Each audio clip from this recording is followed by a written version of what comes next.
Alléluia, alléluia, alléluia. Bonjour mon frère. Bonjour ma sœur. Alléluia. Que Jésus-Christ soit béni. Amen. C'est votre servante Moyer. Que le nom du Seigneur soit glorifié. Alléluia. Amen. Il faut partager, il faut s'abonner.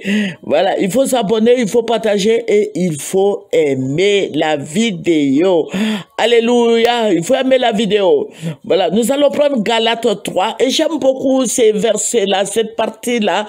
Vraiment, je suis contente quand je me dis ça. Alléluia. Alléluia. Toi qui écoutes cette parole, il faut méditer la parole. C'est la vie. Alléluia, c'est la vie. La parole de Jésus est la vie. Amen. Voilà, Galates 3, nous allons prendre le verset 13 à 14. Du verset 13 à 14. Voilà, nous allons lire ensemble.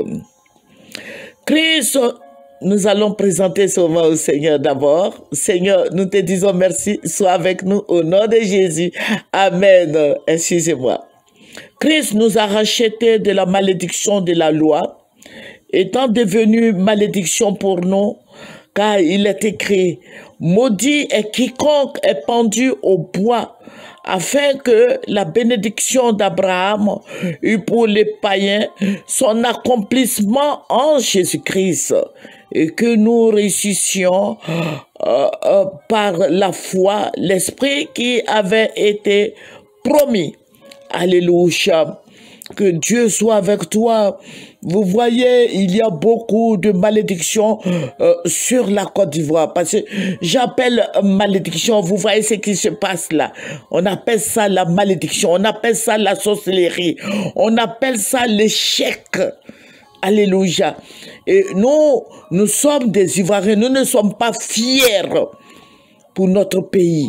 Les tueries par-ci, par-là, avec les microbes, tout et tout qui taillardent les gens, nous ne sommes pas vraiment, nous sommes dans la servitude. Alléluia.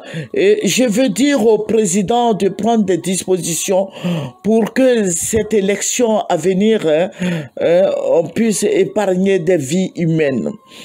Des vies humaines parce que le Seigneur me l'a révélé, il aura beaucoup de morts.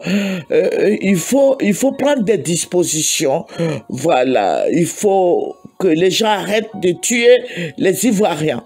Alléluia. C'est une malédiction, d'autant plus que les Ivoiriens sont tués. C'est une malédiction pour beaucoup de choses. Je sais que vous convenez avec moi, vous comprenez qu'il y a beaucoup de choses qui ne rentrent pas dans le cadre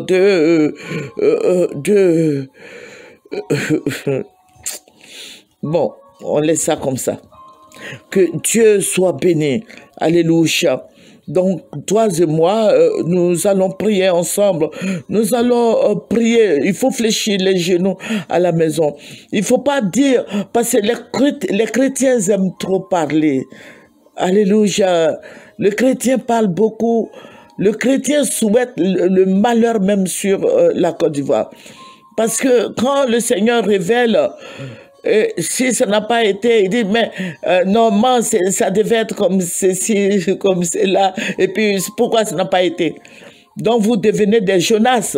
Il y a tellement de Jonas en Côte d'Ivoire qui veulent que cela arrive. Dieu peut te révéler. Dieu nous révèle. Quand Dieu me révèle, moi je vous dis, tout le monde prie. Tout le monde prie. Toi tu veux que les gens, tous les Ivoiriens meurent. Mais non. Quand on intercède, on prie, on jeûne, hein, Dieu arrête, Dieu épargne les vies humaines. Alléluia.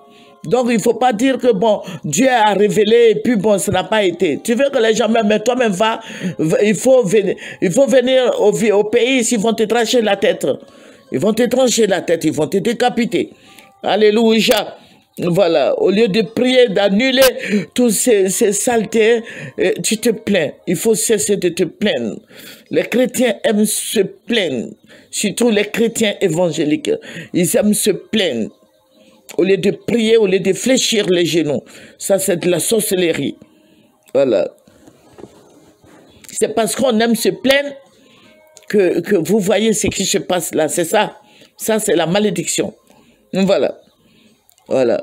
Donc, Dieu va me ravir en esprit. Je vous ai dit que j'allais faire la deuxième partie. Voilà. Et ça, c'est la deuxième partie. Voilà. Et le sang va couler. Le sang va couler encore. Le sang va couler. Mais je vais dire quelque chose à mes frères chrétiens. Je vous avais dit de prendre des lopins de terre. Les gens qui vont voter, parce que le Seigneur les a qualifiés. Le Seigneur m'a montré, il les a habillés autrement. Vous voyez, c'est des gens, bon, il y a beaucoup de gens venus d'ailleurs, voilà, qui vont voter. Et tout est déjà fait.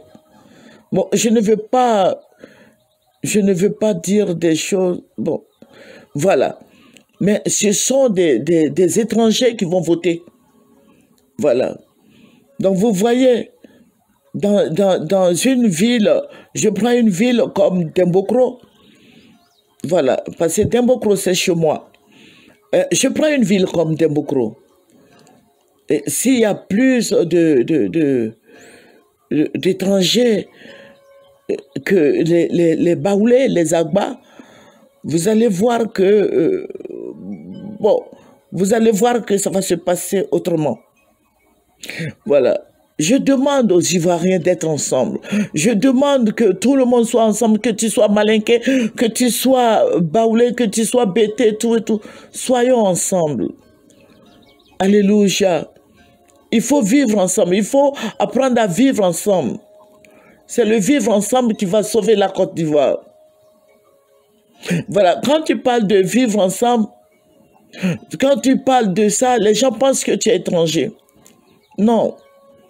Parce que vous avez vu ce qui s'est passé là? Voilà.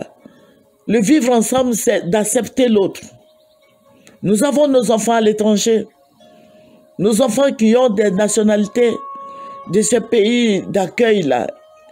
Ils peuvent aller voter. Vous voyez? Mais si vous les repoussez, si nous repoussons les étrangers, ils ne peuvent pas être avec nous. Si tu repousses le Baoulé ne va pas être avec vous, les gens du RHDP. Le Baoulé n'aime pas la violence. Et quand je vois des gens qui tailladent, le Baoulé, il n'est pas peureux, il est courageux. Mais il ne va pas s'allier à toi parce que tu tues. Et le Baoulé n'aime pas l'insolence. Les gens insultent. Les gens parlent mal. Quand tu parles mal, le Baoulé n'aime pas ça. C'est un peuple qui n'aime pas les injures. C'est un peuple qui n'aime pas la violence. Alors, vous voulez que les Baoulés soient avec vous, qui vous supportent, ne les insultez pas. Vous insultez les Baoulés, vous les traitez de n'importe quoi. Vous croyez qu'ils vont être avec vous? Non. Il faut apprendre à respecter les gens. Voilà, c'est pour raison pour laquelle les Baoulés ne veulent pas être avec vous parce que vous êtes insolents. Voilà, vous parlez mal. Vous ne respectez pas les personnes âgées. Oh, le Baoulé respecte. Voilà. Donc, si vous voulez que les gens soient avec vous, apprenez à respecter les gens. Vous voyez? Voilà. Donc, les élections, comme je l'ai dit, quand Dieu m'a ravi en esprit, j'ai vu beaucoup de morts qui jonchaient des rues partout en Côte d'Ivoire. Et ce sont... Dieu me l'a dit, la première vidéo, je vous ai dit que ce sont les opposants qui vont gagner. Vous voyez? Mais les autres en face ne vont pas accepter. Et il y aura beaucoup de bagarres. Il y aura beaucoup de morts. Donc, il faut prendre les dispositions. Il faut dire à Ambak et au président de prendre les dispositions qu'il faut pour épargner des vies. Vous voyez, beaucoup de gens ont perdu leurs enfants, tout et tout. Ça ne fait pas bien. Quand vous montrez vos enfants sur les réseaux sociaux, vous êtes contents. Vous êtes fiers de les voir. Voilà, dans les costumes. Voilà. Ces personnes-là aussi veulent voir leurs enfants comme ça. Voilà. Donc, prenez des dispositions, puisque vous êtes des gouvernants, c'est vous qui dirigez la Côte d'Ivoire. Nous prions, nous fléchissons les genoux, nous prions pour toutes les autorités de la Côte d'Ivoire, Mais vous, prenez des dispositions qu'il faut pour ne plus que le sang coule en Côte d'Ivoire. Voilà. Que le Seigneur nous bénisse. Et il y a eu beaucoup de morts, mais ça va pas être facile. Voilà. Ça va pas être facile pour les opposants. Ça va pas être facile. Parce que tu sais que, bon, je prends un exemple, tu sais que celui-là, tu le connais comme chinois, et puis bon, tu le vois dans les urnes. Voilà, ça va pas être facile. Mais il faut accepter ça pour ne pas qu'il y ait de morts. Voilà, nous sommes fatigués de voir des gens mourir en Côte d'Ivoire. Pour un rien, les gens meurent. Voilà, il faut arrêter ça. Voilà, donc il faut dire au président de la République de prendre des dispositions pour ne plus que les Ivoiriens s'entretuent. Allez, je dis s'entretuent parce que je sais que l'opposition, je sais pas, mais je sais que tous sont des Ivoiriens. Voilà, donc dans un camp ou de l'autre camp, si dans le camp de l'opposition ou le camp du parti au pouvoir, tous ceux qui décèdent là, ce sont bien des Ivoiriens. Vous voyez? Voilà, donc il faut arrêter ça. Et c'est une malédiction de voir ces choses-là se passer dans notre pays, de voir ça. Voilà, donc il faut arrêter ça, que le président prenne des dispositions et embarque aussi, c'est lui qui est le ministre de la Sécurité, ou je sais pas moi, des forces armées, je sais pas trop, mais qui prenne aussi des dispositions. Voilà, nous aimons bien Ambak. Ambak, c'est notre enfant chéri. Voilà, il aime bien son pays et nous l'aimons aussi. Voilà, donc je m'adresse à Ambak. Voilà, il est courageux, c'est lui qui fait la réconciliation partout. Là, je le vois partout, qui donne des discours d'apaisement. Voilà, Ambak, ça c'est pour toi. Il faut nous aider pour ne plus que le sang coule. Et nous allons prier pour ne pas que le sang des Ivoiriens coule, pour ne pas qu'il y ait des tueries. Mais toi, ton rôle est de nous aider. Voilà, que le Seigneur soit béni. Merci Seigneur pour tes bienfaits. C'est votre servante moyen. Merci Seigneur pour la révélation. Merci pour cette malédiction que tu vas ôter de notre pays. Merci pour, oh Seigneur Jésus, l'esprit de pauvreté sur la Côte d'Ivoire. Merci de ce que tu es avec nous jusqu'à la fin du monde. Au revoir. Merci Seigneur. Amen.